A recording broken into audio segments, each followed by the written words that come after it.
Everybody, we are back after a little bit of a hiatus. You know, we had spring break, life. But all in all, we're back here in the studio. We hope you're doing good. But yeah, let's just sort of check in with my guest, see how everybody's doing. Erda, how you feeling? I'm feeling really good. Got my hair done yesterday. Listen, she got the Roots redone. Y'all ever seen Roots before? No, You I'm You sorry. ever watch Roots? I actively Yes. avoid sad black people movies. This is Like, right I up your alley, actively- Erda. I mean, No, but yes, I've seen it. It's gonna hurt. See, my I've heart. watched like I ain't gonna lie, I ain't seen the whole thing either. So No, not all of it, but It's What's a the other lot. one? The Color Purple. That's the other, like. Yeah. you've never seen the Color Purple. Oh, you haven't seen The Color Purple? Wow. I know it's gonna break my heart. Get like I want outta to be here. happy. They gonna do a live Broadway or I something. mean, they've been Oh, I doing a lot heard of like about Color that. Purple stuff like on stage. Like Cynthia Erivo. I always mess up her last name. Yeah, Erivo. Is it alive? I think they're making another movie. Like I think they're remaking. They're The doing Color a Sing Purple. Something with Fantasia. Fantasia, yeah, exactly. And, Yes. and Yeah. her and all the other sisters and brothers along. Yeah. Yeah. So I mean, it'll be good. And the thing is, with that being said, what that does is like, I have this concept where some things need to be left alone, not The Color Purple. Some things, like some shows, leave them alone. Like they're trying to reboot Saved by the Bell, which I think they started Fresh doing Prince that. of Bel Air. Hey. I haven't seen that one yet. Bel-Air. I haven't seen that one yet, but I heard like it's really good. Bel-Air. I heard it's not good. I heard that Really? it's like because it's not a comedy anymore. It's a drama. It's serious, and I think like they said, it started with the guy who was either on TikTok or Instagram. And he was like, "What if Yeah, Bel Air there was was like like serious?" a really great trailer. I remember seeing that, but then I heard Yeah. that the execution. No, I think the execution is done. Have you very seen well. it? Down to See, the I detail. haven't I've watched seen it the yet. latest episode, so yes, I am How like many are out? actively watching it. I think it's 8 now. So you like it? You think they did a good I job? think they're doing a really good job, and I think it's like it's more real considering if somebody dropped me into Bel Air, and I just automatically come from like It's not all fun and yeah, games. it's not all fun Yeah. and games. So We all ain't coming from West Philadelphia, so I no, don't know. exactly. Like I thoroughly enjoy the show, Okay. and it gives I'm gonna a check it nice out. loose feel to the Fresh Prince. No, I feel like I can't say anything since I didn't watch. I mean, it. I haven't. Seen, I like to see just like previews. That's all. Now we're gonna have to do a watch party, and I will rewatch it. Oh, That's happily. fine. Listen, that's fine with me. D, how you feeling? Oh, I'm okay. The weather is wonderful Yes. today. Yeah. I highly encourage everyone to get out and read a book or at least just scroll down whatever because it is a beautiful day today. No, And for it real. will get worse tomorrow. Yes. Is it supposed to for real? I think Yeah. it's supposed to get back up and cold and, The and 40s, rainy again. yeah. See, this is the problem with the Midwest. They give you something just for you to understand that they can do it, but then they'll take it right back from you. And it's like, y'all, don't do that. God. Mother Nature said, this is for show and not for tell. Please don't tell anyone else because it's not happening tomorrow. Man, please. I was scrolling today and I saw some stuff with Candace Owens. Have y'all seen what she said recently?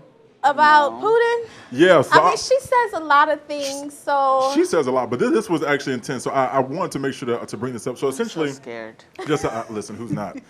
So essentially, she was talking about the whole, Black Lives Matter thing versus Russian Lives Matter.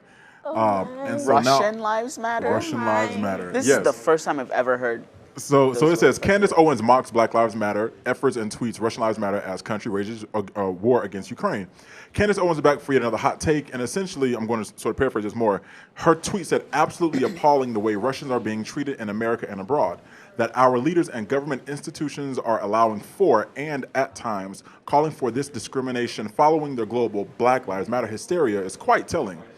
The Brexit activist doubled down on her statement, adding Russian Lives Matter. And so people are responding. Like one person said, let's hope you are joking after what the Russians did at the maternity and children's hospital today. Would you explain this? And of course, you have the article where it says, shows what recently happened. And then, other people are just like chiming in like Candace, like, girl, you crazy. And of course, we know how Candace Owens was, especially like during the whole, 45 thing. And I saw this one argument or debate that her and T.I. had. I don't know if you all saw that, but like they were going at it. It's been a while. T.I. is the representative of the blacks. Yeah, exactly. What a funny group of people to put together. And like they were going back and forth for quite a bit with this thing. But Candace is definitely a bomb, just not ready to explode. But I mean, she has in her own way, of course, several times. But yeah, so and of course we know that Russian lie. We know that we get the whole All Lives Matter thing, but that's not the case right now. Candace is taking something that was so very sensitive to the black community and trying to make it apply to what's happening, of course, and what on the other side of the world. Candace is Candace. Which is not even in the same context. It's not. It's not occurring in the same context. It's Although not. they are using militarization of their army, it's not within the same context. We're talking about the militarization of police brutality. Candace, Oh, oh, really? you know how you ever seen the tweets? She come to the cookout. Don't worry about it. No, What we saying? she can't even eat potato salad with raisins in it. That's how far she's invited to the. But anyways, if y'all ever seen the post where it's just like, some people I just want to revoke their freedom of speech right, and I'm like, I feel that. If Candace was, I feel that. if not, would Some only- people I would take it and be like, you need to be on a little timeout. That mouth needs a little tape on it. Like, I don't know.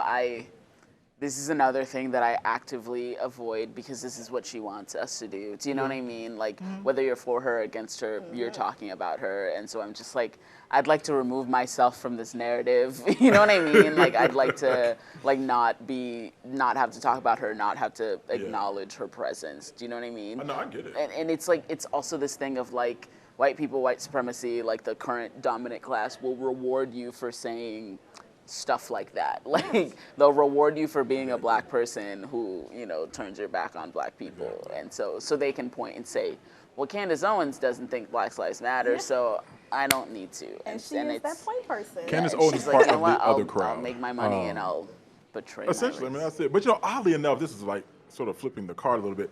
Candace reminds me of Gabrielle Union from Bring It On. Like, What? No, seriously.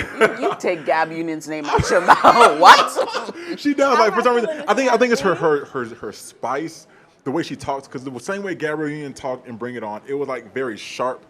Not saying that but Candace is it right, but it's wasn't- just the way that the cadence in which she talks. Okay, so do what you got, because Yes, ain't with it right now. So I don't know. It's not giving what it's supposed to give. But so y'all were there at Nicole Hannah Jones' event with Shades of Ebony and the Black alumni at Notre Dame. shout out to Shades. Yes, shout out to Shades and the Black alumni. First of all, just general comments on her presence and her story. So if you guys don't know, Hannah Nicole Jones is an alumni of the University of Notre Dame. And she's also I guess. Wait, you said Hannah Nicole Jones? I just thought about it. I said Hannah. Nicole Hannah. Nicole I do the Hannah same Jones. thing to her I name. said Hannah? He said Hannah Nicole. Yeah, instead of Nicole Hannah. I do it all the Really? time. Yeah. It didn't even resonate It in did my... flow in a good way. It just Like, it went straight out flowed right. It flowed like, We got like you. it was normal. Wow. Okay. Yeah. Nicole Hannah Jones. There it is. Yeah. It is. Okay. Anyways, she founded the 1619 Project and is just like one of the biggest writers and journalists of our time today in regards to writing about race and structural racism. I just thought that she was amazing. Like, she literally gave me life. She spoke to my experiences here at Notre Dame.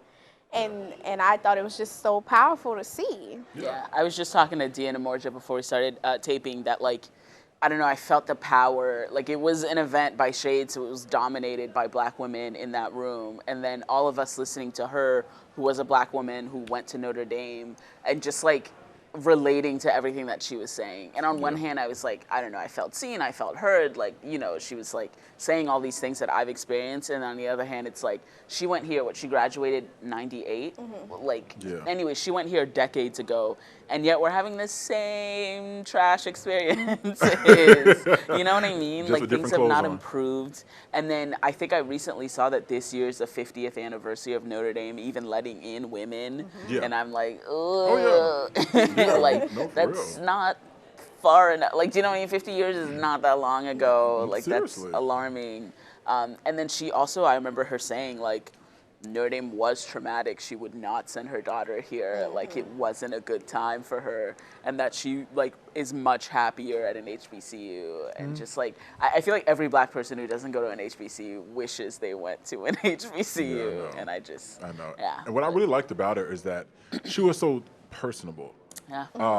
Like, Real. easy to talk to her. Like, when we were, of course, you know, talking in the lobby or the holding area before we started. But yeah, that's what I really enjoyed. And although it was just, you know, an event mainly like for women, just as a black man, I really enjoyed sitting under her just for that hour and a half. Not necessarily just only hearing about her experience, but allowing us to get to the place where it was allowing us to actually open up more so for the women. And I like to even hear you all's response whenever you were in the audience, because Some of the things I think black women go through are also some things that black men also deal with as well too. Of course, there are some differences, but just she mentioned how of course, like the Black Student Union, which I don't know where the Black Student Union is right now, which I don't think we do have like a central location. What they're still working on, needless to say. But when they will all get together and just talk and just be with people who share those same experiences. But yeah, like you said, we're still doing it now, and it's really interesting because I wasn't there the night before, but somebody was mentioning to me how Notre Dame had just awarded her diploma or her degree right before. Hilarious. Yeah. What? She got her undergraduate degree. She owed them money on her student account. Yeah, like 5,000 or something. I don't Hilarious. know. And they didn't give her her Y'all degree. need to Yep. calm directly down. Yep. Do you know what I Literally. mean? And I was talking after the event, like, what if she hadn't like she almost didn't graduate from Notre Dame. Like, what if she hadn't and she was still successful and she still did all this and now Notre Dame doesn't get to say, you know what I mean? Like, one of our graduates went Yeah. on to work for the New York Times and do this like seminal Yeah. like, you know what I mean? And now they turn around and they're like, oh my God, we're so proud, That's Nicole. what always happens. Oh my God. That's what always happens. Our daughter comes back home, like, No, and so for it's real. just like I feel like this happens all the time Yeah. when people are like trailblazers. Like Yeah. the institution will actively try to stop you from getting in, but then once you're in, they'll use the cachet of you Yeah. being in to promote their own BS. Happens more times than we can count. Yeah. Yeah, I don't know what you got. Yeah, I want to talk about Black Lives Matter again. Yeah, because we are reading a book for my strategic peace building class called The Purpose of Power, and it was written by one of the founders of Black Lives Matter. And she talked a lot about like being like organizing and also the idea that Black Lives Matter is a leader-full movement, as in like there's not one leader, there's multiple leaders like across the Angela world. Davis? Yeah, right? Come on, baby. Exactly, right? And she was contrasting it to, do you guys remember the Occupy Wall Street movement? No. You know, not giving. oh my God. Wall It was like so. against the 1%, remember? People were like protesting at Central Park. Like This they sounds were, familiar. it happened a long, not that long ago, Sounds but a long time familiar. ago.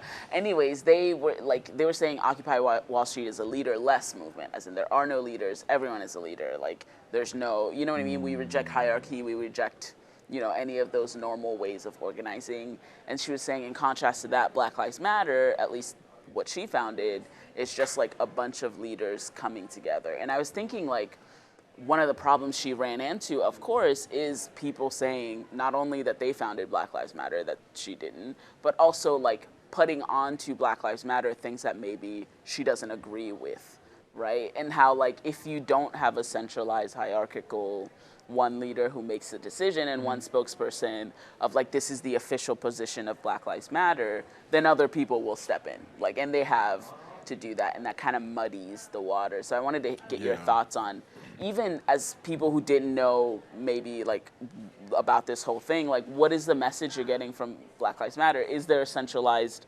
message, or is it just a hashtag we all use? Like, Good question. I've had this conversation with someone in the past 6 months. I can't remember who it was, but like my thoughts is Black Lives Matter successful or not because there's more than one leader compared to one person. I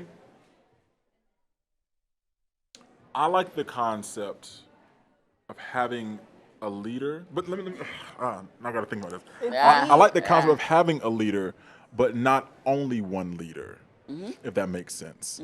Just like you have your board of directors, there are many people who help to make a decision, but then again, the board of directors sits at the top, and there are people who are under. So maybe something like that.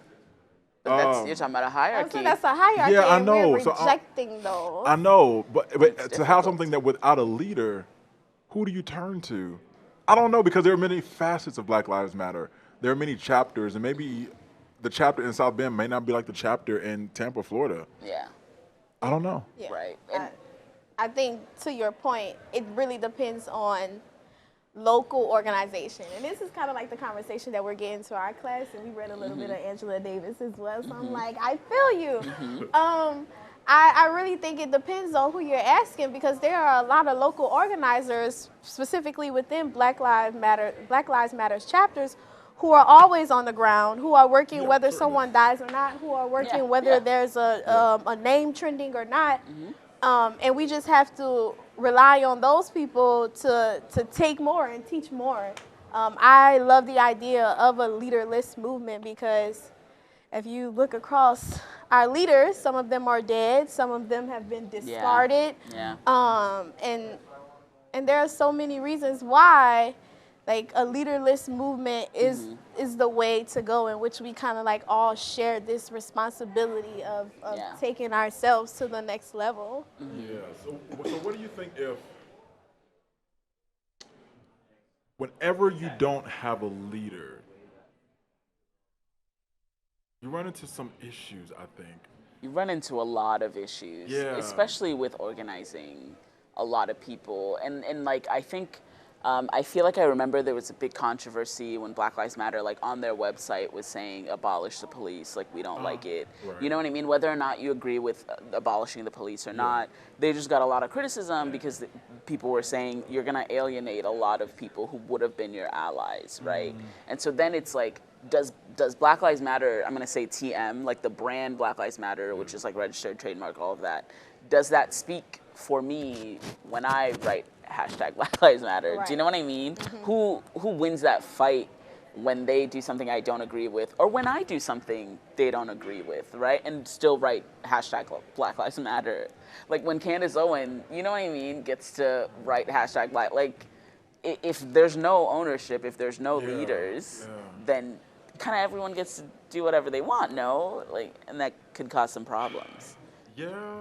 But leaders is, I agree with what you're saying, that like once MLK was killed, it felt like that took the wind out of the civil rights. When you have one, Fred Hampton, when you have one central leader. I agree. I mean, and at that point, do you have somebody, standing in the wings or someone you're training, as you are a leader? Like, who is a leader what leaders are learning from the leader? Yeah. But I mean, if you're training everybody to be leaders, there is no need. Like if all of us are working together on a project and we're sharing things equally, none of us is holding the balance where we're like, wait, what do you need to be doing? Yeah. What's going on here? No We're all on the same page. Like if we're continuously all on the same page, I don't see it as a need for a leader because we're all thinking differently about what the community needs. So like Malcolm is not gonna think the same way that Angela is, but guess what? They're both thinking and they're both leaders. Yeah. Like I think that's we're trying to find one glove fits all when we need to make the glove just stronger and bigger. You know what I'm saying? That's I guess more body gloves. I know, right?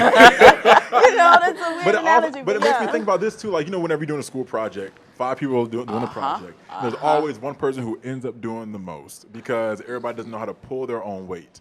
Not saying that in this case, but even then, it's just, even if there isn't like people slacking off or whatever, if there's not someone in the group project who takes it on themselves to say, we're having a meeting at this time.